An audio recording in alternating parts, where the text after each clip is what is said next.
Bismillahirrahmanirrahim. Assalamualaikum warahmatullahi wabarakatuh. Bismillah, alhamdulillah, wassalatu wassalamu ala rasulillah. Mari kita lanjutkan kembali mengaji kitab Sulam Taufiknya ya. Ini masih menyambung di pembahasan saya yang sebelumnya yang menerangkan akan apa saja sih yang termasuk akan murtad ucapan. Maka ini belum selesai ya pembahasannya dan insya Allah akan sampai selesai pembahasan di dalam murtad ucapan ya. Baik, yang punya kitabnya, mari kita ngederes bareng-bareng, bisa dibuka ya itu kitabnya. Tetapi mohon maaf ya, karena saya itu memaknainya memakai bahasa Indonesia, sedangkan ketika dulu saya di pondok itu ngelugohnya itu pakai bahasa Sunda. Jadi sebetulnya saya membaca kitabnya itu nggak terbiasa kalau pakai bahasa Indonesia, sehingga saya menghilangkan i'robannya gitu ya, karena memang agak sulit juga gitu kalau menjelaskan pakai bahasa Indonesia ya, karena dulu biasanya itu pakai bahasa Sunda ataupun Jawa seperti itu. Tapi yang penting lah bagi para pendengar semuanya, yang penting bisa dipahami ya apa yang saya sampaikan ini seperti itu. Baik, bismillahirrahmanirrahim. Bismillah, alhamdulillah, wassalatu wassalamu ala rasulillah. Awlawu syahida, ataupun ada seseorang yang berkata ya, awlawu syahida indil ambiya'u, misalkan andai nih ya, andai kata ada nabi, awil malaikatu ataupun ada malaikat, au jami'ul muslimina ataupun ada seluruh orang muslim, gitu ya. Bikadza maqabiltuhum maksudnya. Maka aku itu misalkan yang bersaksi gitu kepada aku, maka aku tidak akan menerima akan kesaksian dari mereka itu semua. Jadi misalkan nih ada seseorang gitu ya, misalkan berkata seperti ini.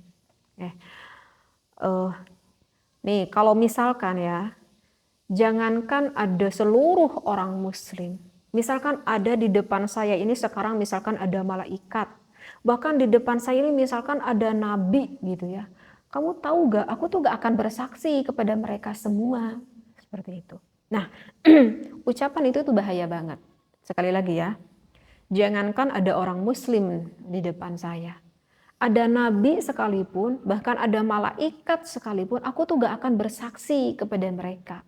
Berarti artinya kalau gak akan bersaksi, seolah orang tersebut tidak mempercayai kepada adanya nabi dan juga kepada adanya malaikat. Nah, ucapan ini bisa mengakibatkan kufur bagi orang tersebut. Apalagi, auqala, ataupun ada seseorang yang berkata, la af'ulu, aku tidak akan berbuat nih perkara ini ya, kadza gitu ya, perkara ini. Wa in kana sunnatan, sekalipun perkara ini adalah sunnah. Because dil istihza'i, yang ia ucapkannya itu dengan maksud untuk menghina, gitu ya. Misalkan gimana ya, bahasa yang enaknya ya, kasih contoh. Misalkan gini nih, kita kan kalau sudah melakukan sholat fardu, biasanya kan selalu ada sunnah ba'danya, begitu ya. Kecuali asar ya, kalau asar itu nggak ada sunat ba'da dan juga subuh itu nggak ada sunat ba'da. Artinya sholat sunnah misalkan orang tuanya itu menceritakan pada anaknya, usah kalian dong sama sunnahnya gitu kata ibunya misalkan, dan anaknya berkata kepada ibunya misalkan piraanan sholat sunnah iya atau mak misalkan gitu ya. Jadi menganggap enteng akan ibadah yang mana sifatnya meskipun itu adalah sunnah, nggak boleh itu. Karena ya siapa tahu seseorang itu bisa masuk ke dalam surga itu dikarenakan melakukan ibadah yang sunnah. Siapa tahu kan? Orang tersebut masuk ke dalam surga misalkan dikarenakan melakukan sholat sunat qobla isya. Mungkin saja, tidak menutup kemungkinan. Tetapi dengan seenaknya kita itu menganggap enteng akan ibadah yang mana piraanan sunnah iya misalkan gitu ya. Dan ada maksud apa yang ia ucapkannya itu sejak menghinakan ataupun sejak menganggap enteng akan pahala dari ibadah sunnah tersebut. Dan aku tuh sering banget dengar orang yang berkata seperti ini ya, piraanan sunnah iya gitu ya, nggak apa-apalah piraanan sunnah iya gitu ya. Macam orang Sunda mah gitu bahasa natanya ngobrol nate. Jadi kalau misalkan orang tersebut berkata dengan menganggap bahwa cuman sunnah iya, dan ada i'tiqadiyah di dalam hatinya menganggap enteng akan ibadah sunnah itu, bahkan menghinakan akan ibadah sunnah itu bisa mengakibatkan kufur. Na'udzubillah. Ya, tapi kalau misalkan kita hanya berkata aja, sekecepluknya aja, mulut kita tuh berkata, piraanan sunnah iya, gitu. Tapi enggak, di dalam hati kita bermaksud menghinakan, enggak bermaksud menganggap enteng, gitu ya. Itu tidak berakibat kepada kufur, tapi tetap itu termasuk dosa. Ucapan itu tetap termasuk dosa, ya. Apalagi? Aulau kana fulanun nabiyan ma'amantu bihi. Misalkan ada seorang lagi yang berkata, andaikan si fulan menjadi seorang nabi, maka aku tidak akan beriman kepadanya. Seperti itu. Jadi kan ini berhubungannya dengan nabi ya. Jadi seolah-olah orang ini yang tidak mempercayai akan nabi. Gitu. Misalkan nih ada nabi sekarang di depan saya, aku tuh gak akan iman sama nabi itu. Misalkan gitu ya. Gitu, kamu tuh gak boleh gitu, kamu tahu gak, kamu melakukan itu adalah maksiat, misalkan sama temannya itu berkata gitu, kamu gak boleh itu, mabuk-mabukan itu maksiat, dosa, misalkan. Kamu takut gak sama Nabi, misalkan temannya berkata itu kepada kita, dan kita berkata dengan enaknya menjawab, andai kan sekarang ada Nabi sekalipun di sini, aku tuh gak takut sama Nabi, itu dosa tuh urusan saya, misalkan. Dan itu mungkin saja kan terucap dari mulut yang memang benar-benar gak paham akan ilmunya. Dan kalau dimaksudkan itu masuk ke dalam hati akan apa yang ia ucapkannya itu bisa mengakibatkan kufur. Au a'tahu alimun fatwa, ataupun ketika melihat seorang pakar agama, ya misalkan melihat ustadz, ajengan gitu ya, ataupun ulama gitu. Faqala, maka orang itu berkata, "Aish hadzal syar'u?" Orang itu berkata, syariat apa sih ini gitu ya? Muridan al-istighfafa, dengan tujuan menghina. Nah ini banyak nih, ini banyak sekali. Banyak sekali orang yang berkata seperti ini. Begitu ya. Yang menjadikan salah satu tidak berkah di dalam kehidupan kita itu adalah di mana tidak tertancap di dalam hati kita ada rasa hurmah terhadap orang yang memiliki ilmu. Sekali lagi ya.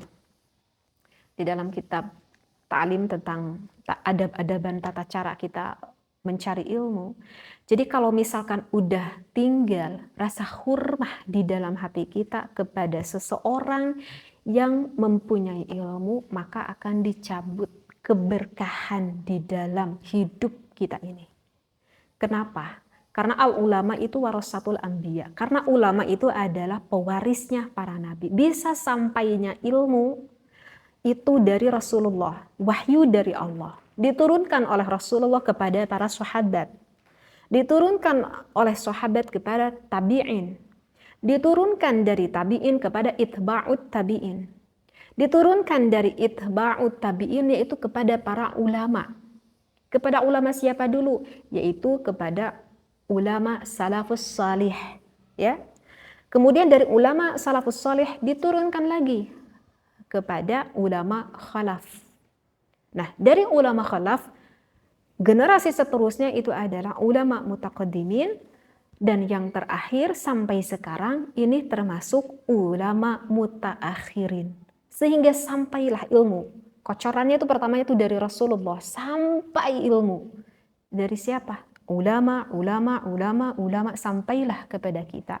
Kita mengkaji akan kitab-kitab ilmu yang dikaji oleh para ulama, kita mengkaji akan kitab tersebut secara hakikatnya itu adalah dari Allah.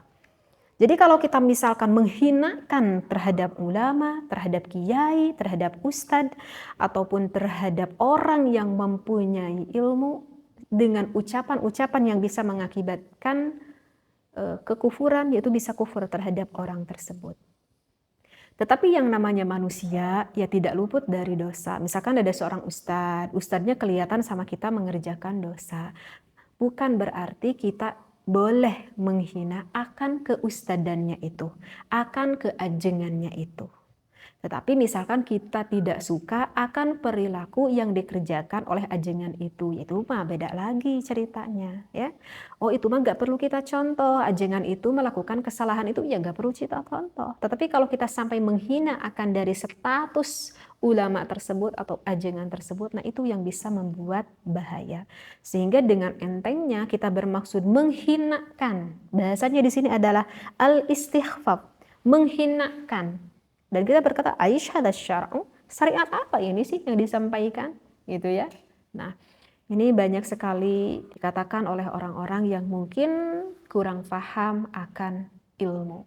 Yang di dalam ta'lim, hurmah lebih penting daripada ta'at. Karena setiap ta'at belum tentu hurmah, tetapi kalau hormat sudah pasti orang tersebut ta'at. Ya. Jadi contohnya itu bisa banyak banget ya. Kalau di dalam kitab ini dicontohkan Aisyah syar'u, syariat apa sih ini? Gitu ya, kurang lebih seperti itu. Dan ada dimaksud di dalam hati menghinakan. Baik, lanjut lagi. Au qala la'natullah, ataupun berkata laknat Allah itu ala kulli alimin, tetap pada setiap orang yang mempunyai pakar agama. Artinya adalah yang mempunyai pakar ilmu, yang mempunyai ilmu, muridan. Dan ini diarahkan ya, al-istighraq asyamili li ahadil anbiya. Hal ini diarahkan kepada seluruh pakar agama, bahkan mencakup kepada misalkan kepada salah satu nabi. Ini juga sama ya. Semoga Allah melaknat kepada kiai itu. Misalkan ada orang yang berkata seperti itu. Semoga Allah melaknat kepada ustadz itu. Misalkan. Begitu ya. Andaikan ustadz itu pun melakukan dosa, ya namanya juga manusia, siapa sih yang tidak terlepas dari dosa? Tapi bukan berarti kita berhak melaknat orang lain. Bukan berarti kita berhak melaknat orang lain. Apalagi kalau kita melaknat misalkan ustadz itu, ajengan itu, ulama itu bermaksud kepada nabi, itu bisa mengakibatkan kufur. Na'udzubillah, summa na'udzubillah. Auqala, ataupun orang tersebut berkata, ana, saya ini ya, bariun, udah bebas. Minallahi ta'ala, dari Allah ta'ala. Au minal malaikati, atau dari malaikat. Au minan nabiyyi, ataupun dari nabi. Au minal qur'ani, ataupun dari Al-Quran. Au minas syari'ati, ataupun dari syariat. Au minal islami, ataupun dari Islam. Aku tuh udah capek hidup di dunia ini. Aku tuh udah getol ngaji. Kesana kesini, aku tuh udah sholat, aku tuh udah puasa, gitu ya. Tapi kok tetap sampai sekarang ini hidup aku tuh sulit terus. Misalkan, orang itu berkata seperti itu. Tapi sampai sekarang hidup aku tuh sulit terus. Mulai dari sekarang aku tuh mau bebas dari Allah. Aku tuh mau bebas dari Nabi, dari malaikat, dari Quran, dari Islam. Pokoknya aku mau bebas. Apa nggak nguntungin? Misalkan. Orang itu berkata seperti itu. Ana bari'um minallah. Aku telah bebas dari Allah. Nah, bahasa itu pun sama. Bisa mengakibatkan kepada kekufuran. Kemungkinan orang tersebut berkata seperti itu adalah yang keluar dari hatinya. Dan biasanya ucapan ini keluar dikarenakan orang tersebut sudah merasa putus asa di dalam hidupnya ini. Jadi tidak sedikit orang yang udah putus asa banget hatinya. Apa yang ia lakukan selalu menurut pemikirannya selalu sial. Sehingga sampai orang tersebut merasa putus asa. Nah, di sana setan mulai datang, gitu ya. Itu yang suka memutus asakan itu siapa? Itu adalah pekerjaan setan yang memutus asakan kepada hati kita. Sehingga hilang di dalam hati kita itu rasa apa ya? Roja. Artinya roja adalah mengharapkan kita kepada Allah. Gitu. Jadi kalau udah datang putus asa itu bisa menghilangkan kepada keimanan kita. Meskipun kita lihat orang tersebut sholat. Aku lihat orang tersebut sholat kok aneh. Padahal aku lihat orang tersebut sholat. Aku lihat orang tersebut ngaji. Tapi kalau udah nggak ada keimanan di dalam hatinya, ya bisa saja orang tersebut menjadi orang yang berputus asa. Dan tidak sedikit sampai berani menghilangkan akan nyawanya, akan nyawa dirinya itu sendiri. Berarti itu tanda yang sudah hilang keimanan di dalam hatinya. Na'udzubillah, summa na'udzubillahi min dzalik, ya. Apalagi nih, Ataupun misalkan ada seseorang yang mengucapkan li hukmin terhadap salah satu hukum, hukima bihi minal ahkami syar'iyyati, yang mana dari beberapa syarat yang telah ditetapkan gitu ya. Hadzal hukmu, ini bukan hukum gitu ya. Aula a'rifu, atau dia berkata, aku mah gak mengenali hukum itu misalkan. Aula a'riful hukma, aku mah gak mengenal akan hukum itu, mustahzian, sambil bertujuan menghinakan bihukmillahi, terhadap hukumnya Allah. Seperti itu. Apa ya contohnya ya? Gimana ya? Kan di dalam pembahasan sebelumnya saya sudah terangkan, kita itu termasuk kufur kalau misalkan halala haraman, kita menghalalkan perkara yang haram, ataupun mengharamkan perkara yang halal. Sedangkan perkara itu adalah sudah al-ijma', sudah sepakat seluruh para ulama ya. Darurah minad din, udah paham lah, artinya udah diketahui kebanyakan orang dan udah disepakati oleh seluruh para ulama. Misalkan salah satu contohnya, misalkan kita berijab qabul riba yang haram, gitu. Yang haram ya, karena riba pun ada yang halal. Misalkan ada seseorang yang melakukan riba yang haram, gitu. Misalkan kata anaknya, "Mak, udah Mak, segera berhenti Mak dari riba," gitu. Riba itu kan udah termasuk dosa besar misalkan. Mak kayak yang nggak tahu aja misalkan kata anaknya. Ngasih nasihat misalkan kepada ibunya.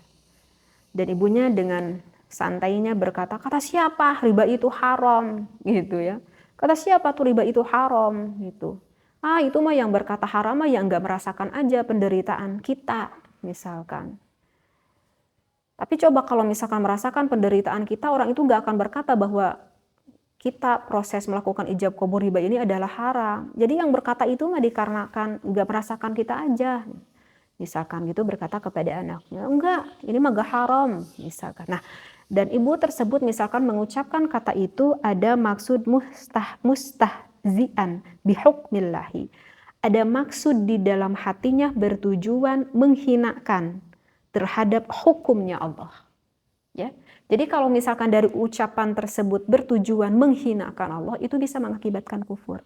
Tapi kalau dari ucapan tersebut yang tidak ada maksud untuk menghinakan kepada Allah, itu tidak termasuk kufur ya, tapi tetap ucapan itu membawa dosa bagi dirinya.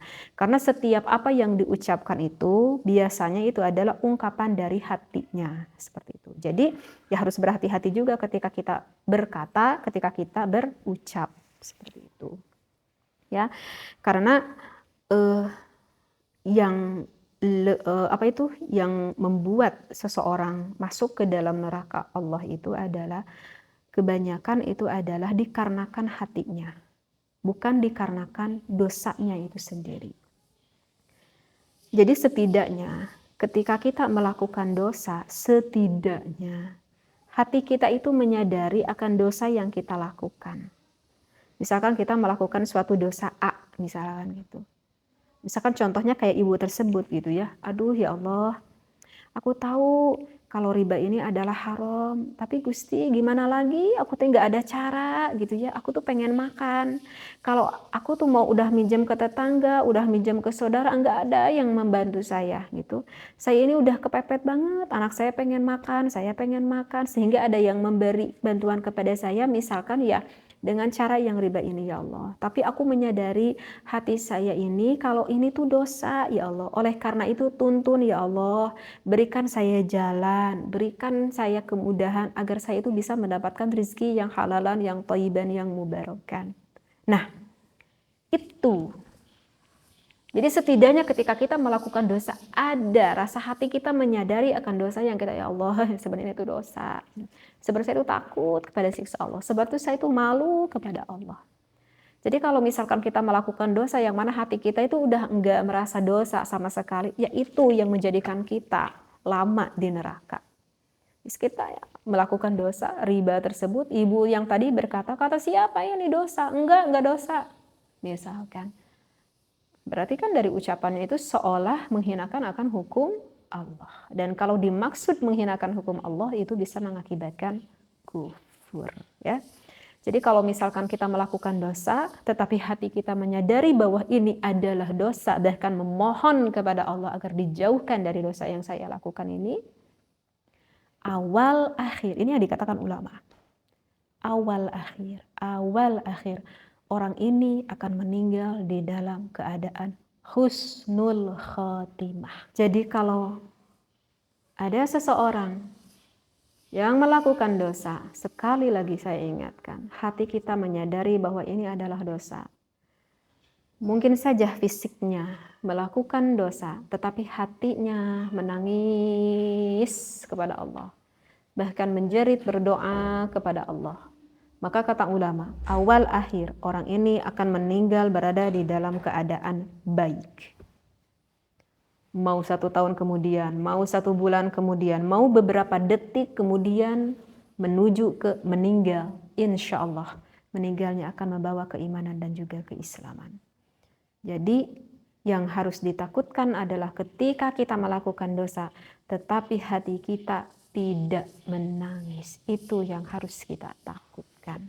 Jadi oleh karena itu kita itu wajib ngaji agar kita tahu apa saja sih hal yang membuat dosa terhadap perilaku yang kita lakukan, terhadap i'tiqadiyah hati yang kita lakukan, terhadap ucapan-ucapan yang kita lakukan, apa saja sih yang membuat dosa. Setidaknya kalau kita ngaji, kita paham ilmunya, oh gitu ya. Mungkin manusia juga gak akan lupa selamanya, gak akan salah selamanya, ya. Karena iman seseorang itu kan ya muqallibal qulub. Jadi iman seseorang itu kemungkinan naik, kemudian di bawah gitu kan. Dan kita mengharapkan ketika kita meninggal sedang berada di dalam derajat yang paling tinggi munggu Allah Subhanahu wa ta'ala. Seperti itu.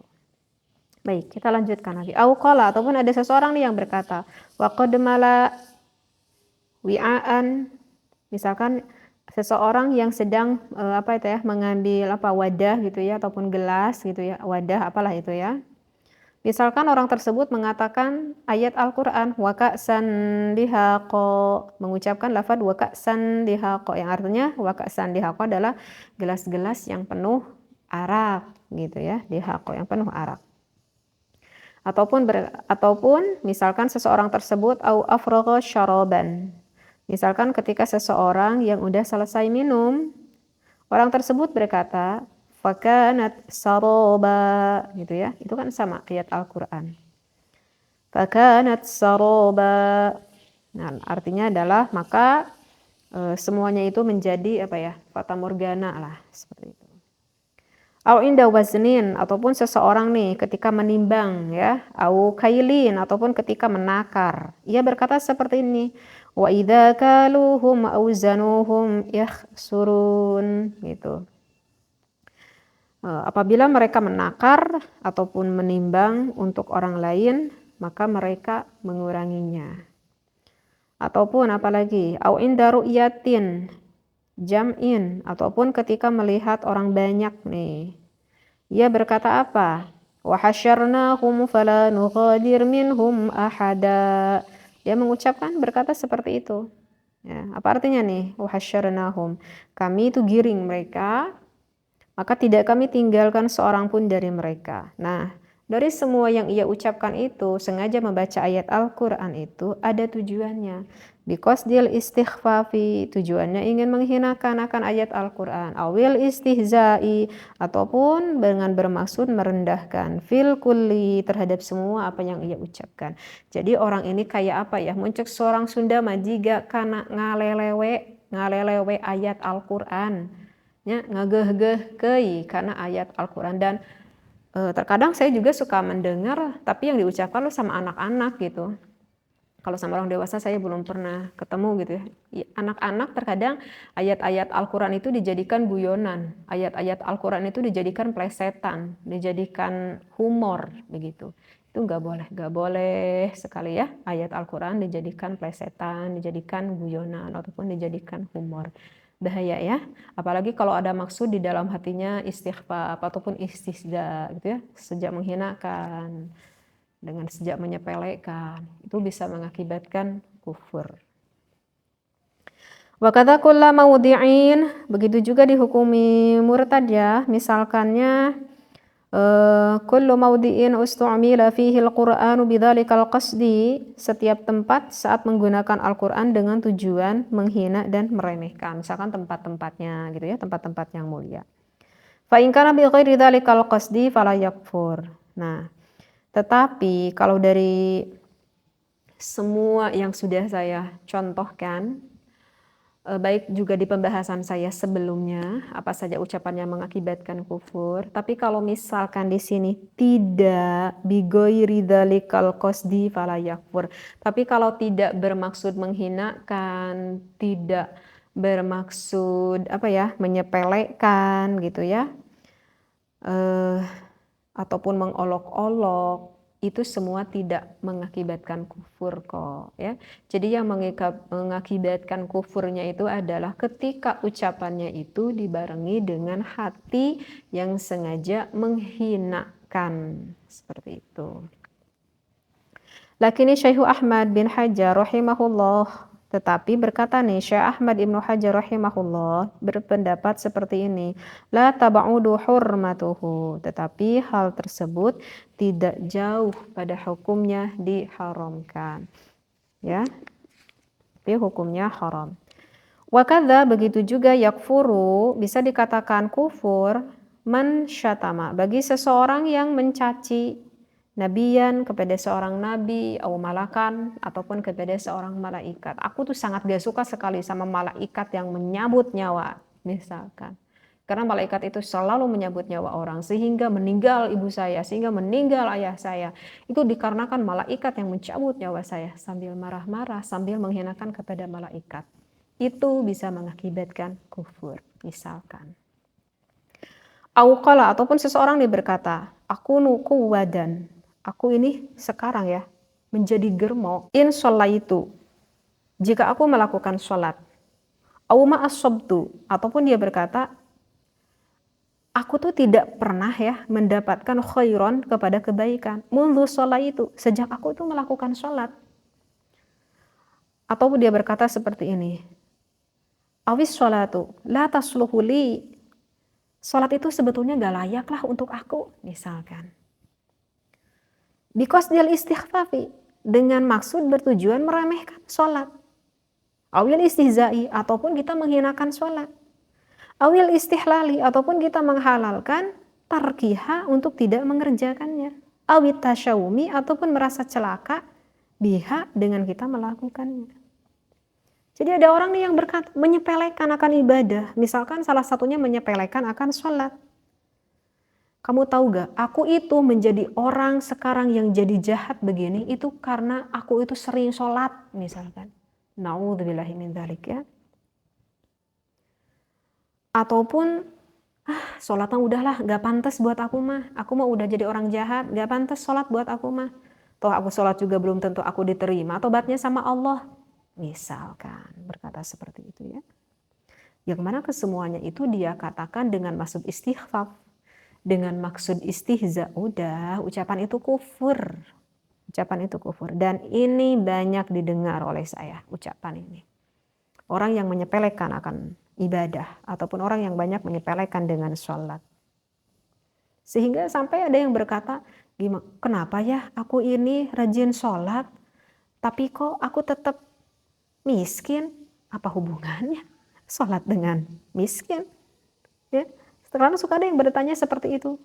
Ustadzah, kenapa ya? Padahal aku ini rajin sholat. Padahal aku ini rajin ngaji. Tapi kenapa ya sampai sekarang hidup aku tuh susah banget. Miskin banget. Ya apa hubungannya sholat ngaji dengan kemiskinan kita? Sholat itu adalah ibadah. Ngaji itu adalah ibadah yang dianjurkan oleh Rasulullah. Ya. Ataupun seseorang yang menghalalkan karena meninggalkan sholat. Udahlah, gak perlu sholat. Yang penting mah sekarang mah kalau pengen dihormat sama orang, cari duit yang banyak. Udah, untuk apa sholat? Gak perlu sholat. Pernah gak dengar seperti itu, ucapan itu? Ya, udah gak perlu sholat, gak perlu ngaji. Kalau pengen dihormat sama orang, kalau pengen kamu itu hidup senang di dunia, udah gak perlu sholat, gak perlu ngaji. Sholat mah gak bakal buat kamu kaya. Ngaji mah gak bakal buat kamu kaya. Udah menikah nggak sholat lah. Untuk apa sholat? Na'udzubillahi min dzalik. Qala, ataupun seseorang yang berkata li muslimin kepada seorang muslim, ana aduwuka wa aduwu nabika, aku tuh musuh kamu, bahkan sampai ke nabi kamu aku adalah musuhnya. Saking kehul, saking kesel kepada seseorang sampai membawa nabi. Na'udzubillahi min dzalik. Ya kalau kesel aja sama orang itu, nggak perlu bawa-bawa nabi. Bawa-bawa nabi itu kufur, bahaya. Auli syarifin, ataupun kepada seseorang keturunan Rasulullah sallallahu alaihi wasallam, ana aduwuka, aku musuhmu, wa aduwu jaddika, dan aku musuh kakekmu, muridan, yang dimaksudkan bertujuan an-nabiyya sallallahu alaihi wasallam, kepada Nabi Muhammad sallallahu alaihi wasallam. Au yaqulu, ataupun seseorang ini berkata syai'an, ya, min nahwi hadhil al-fadil basyi'ati syani'ati, ataupun seseorang yang mengucapkan sesamanya kata-kata yang kotor lah gitu ya, ataupun kata-kata yang keji seperti apa kata-kata yang udah disampaikan barusan. Nah, udah, ini adalah beres nih pembahasan tentang kufur ucapan, dan ulama mengatakan bahwa sebetulnya banyak sekali kufur ucapan, itu paling banyak. Tetapi ya tidak bisa diberikan contoh semuanya di dalam kitab ini. Jadi kesimpulannya adalah seperti ini ya. Waqad ada asy-Syaikh Ahmad bin Hajar wal Qadhi Iyad rahimahumallahu taala fi kitabihima al-i'rami wasy-syafa'i. Jadi berkata nih ya, Syekh Ahmad bin Hajar di dalam kitab Al-I'ram dan Syekh Qadhi Iyad di dalam kitab Asy-Syifa. Ya, begitu ya. Semoga Allah memberikan rahmat kepada dua ulama tersebut. Katsiratan, jadi banyak ya, yang banyak nih mengumpulkan hal-hal yang terkait begitu ya. Fayambaghi itla'u 'alaihima fa inna man lam ya'rif asy-syarra yaqa'u fih. Jadi menurut ini ulama ya, karena orang yang tidak mengetahui kejelekan itu akan terjerumus ke dalamnya. Fa inna man lam ya'rifi asy-syarra, man lam ya'rifi asy-syarra, jika ada seseorang yang tidak mengetahui akan kejelekan, yaqa'u, maka akan terjerumus fihi, di dalamnya. Begitu yang dikatakan oleh ulama. Kalau kita itu enggak ngaji, maka akan terjerumus di dalam kesalahan tersebut. Kita itu enggak pernah dengar, kita itu enggak pernah ngaji, ada murtad ucapan, ada murtad pekerjaan, ada murtad hati, dan kita itu enggak tahu seperti apa saja sih murtad ucapan, hati, pekerjaan itu. Kita tuh belum pernah tahu, udah enggak pernah ngaji. Maka kata ulama, kalau kita gak pernah ngaji, kita gak pernah dengar, maka kita akan terjerumus akan dosa itu. Kenapa? Ya karena kita gak paham. Oleh karena itu wajib kita mendengarkan ngaji ini. Wahasilu, kesimpulannya, aksaritil kala ibarah, dari segala ungkapan tersebut ya, yurja'u, itu dikembalikan, ila anna kulla aqdin, ya, dikembalikan kepada kaidah, setiap keyakinan, kulla aqdin, setiap keyakinan, au fi'lin, ataupun perbuatan, au qaulin, ataupun misalkan ucapan ya dulu yang menunjukkan ala istihanati, terhadap penghinaan, au istighfafi, ataupun merendahkan billahi, kepada Allah, au bikutubihi, ataupun kepada kitabnya Allah, au rusulihi, ataupun kepada utusan Allah, au malaikatihi, ataupun kepada malaikatnya Allah, au sya'airihi, ataupun kepada syiar-syiarnya Allah, au ma'alimi dinihi, ataupun terhadap tanda-tanda kebesaran agama Allah, au ahkamihi, ataupun terhadap hukum-hukum Allah, au wa'dihi, ataupun terhadap janji Allah, au wa'idihi, ataupun terhadap ancaman Allah. Kufrun adalah bentuk kekufuran, au ma'siyatun, atau kemaksiatan.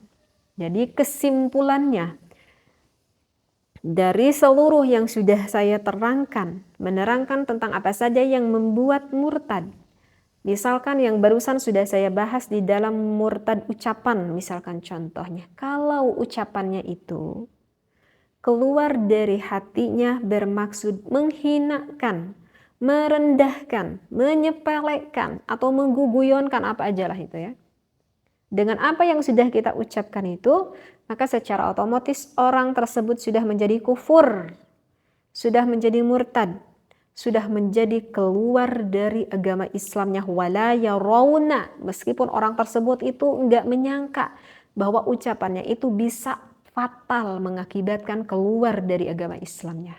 Na'udzubillah, summa na'udzubillah min dzalik. Kalau tidak tobat, gimana? Na'udzubillah, ya. Subhanallah. Tetapi kalau misalkan tidak ada maksud menghinakan, ini mah ucapan ini mah hanya bercanda weh gitu. Aku kira ini teh nggak bisa, aku kira ucapan ini teh nggak mengakibatkan kepada kufur. Jadi nggak ada maksud di dalam hati untuk menghinakan. Maka kalau seperti itu tidak mengakibatkan kufur, hanya saja tetap termasuk dosa besar. Bukan dosa kecil lagi, dosa besar. Falyahdhar, maka falyahdharil insanu min dzalika, maka manusia harus menjauhi dari hal-hal tersebut jahdahu, dengan sungguh-sungguh, jahdahu, dengan bersungguh-sungguh. Udah beres. Walhamdulillahirabbil alamin. Ini faslun yang menerangkan tentang murtad. Alhamdulillah sudah selesai. Berarti ada pembahasan sekitar berapa video ya? 3 video ya. Dari video pertama yang menerangkan tentang murtad hati. Kemudian video yang kedua menerangkan tentang murtad pekerjaan dan ucapan. Dan sekarang video yang terakhir menerangkan tentang murtad ucapan. Insya Allah untuk pembahasan selanjutnya masih berhubungan sekitar murtad, tetapi di dalam pasal yang berbeda. Mudah-mudahan apa yang saya kaji kali ini di dalam kitab Sulam Taufik, sehingga kita semuanya mendapatkan keberkahan dari ulama yang mengarang ini kitab ya. Amin ya Allah ya rabbal alamin. Wallahu a'lam, wabillahi taufiq wal hidayah. Wassalamualaikum warahmatullahi wabarakatuh.